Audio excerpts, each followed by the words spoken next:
ये ग्राउंड्स बताते हैं कि जो वाइफ होगी अगर अनेबल है अपने आप को मेंटेन करने में, अनेबल है herself to maintain herself. Second क्या है, इलेजिटिमेट या लेजिटिमेट चिल्ड्रंस है, माइनर चिल्ड्रन है तो वो भी मांग सकते हैं। लेजिटिमेट और इलेजिटिमेट मेजर चाइल्ड है और वो भी क्या है, not in married daughter, married daughter को इसमें इंक्लूड नहीं किया गया है। ऐसे में have who has unable to maintain himself और herself ड्यू टू मेंटल और फिजिकल डिसएबिलिटी और एबनॉर्मलिटी। मेंटल या फिजिकली एबनॉर्मल है, डिसएबल है तो ही वो इस कंडीशन में क्या कर सकते हैं, मेंटेनेंस लगा सकते हैं। सेकंड हमारा बताता है फादर और मदर भी इसमें मेंटेनेंस लगा सकते हैं।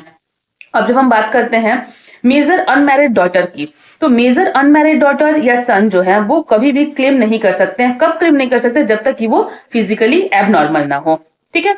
और आफ्टर दैट इसमें ये भी चीजें देखने को मिलती हैं कि अगर मेजर डॉटर है, माइनर डॉटर है, तो वो क्या कर सकती है, आपका मैरिड माइनर डॉटर भी फादर से क्लेम कर सकती है। कब, किस सिचुएशन में, when her husband has not sufficient means, अगर उसके हस्बैंड जो है जिससे आपने माइनर चाइल्ड है, माइनर गर्ल चाइल्ड है, उसका आपने शादी कर दिया और वो क्या है, सफिशिएंट मीन्स नहीं है उसके हस्बैंड के पास, in that situation she has right, वो क्या कर सकती है, क्लेम कर सकती है, ठीक है। लेकिन अगर मैरिड मेजर डॉटर है तो वो कभी भी आपसे मेंटेनेंस क्लेम नहीं कर सकती है। मेजर के कंडीशन में क्लेम्स तभी हो सकते हैं जब वो फिजिकली और मेंटल एबनॉर्मल हो, सन और डॉटर, ठीक है। अब इसमें एक प्रोविजो भी हमें बताया गया है, जो ये मैंने जो आपको बताया वो प्रोविजो के अकॉर्डिंग मेंशन किया गया है।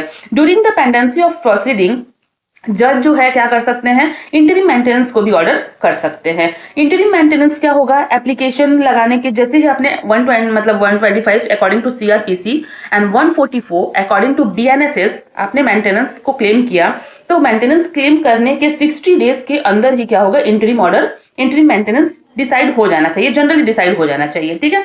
आफ्टर दैट 144 का जो सेकंड क्लॉज है, सेकंड क्लॉज हमें ये बताता है मेंटेनेंस कब से कब तक दिया जाएगा।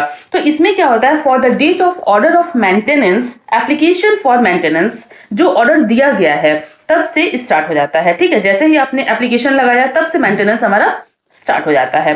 आफ्टर दैट 144 का क्लॉज 3 जो है वो हमें ये डिफाइन करता है, ऑर्डर होने के बाद विदाउट सफिशिएंट कॉज पेमेंट नहीं होगा।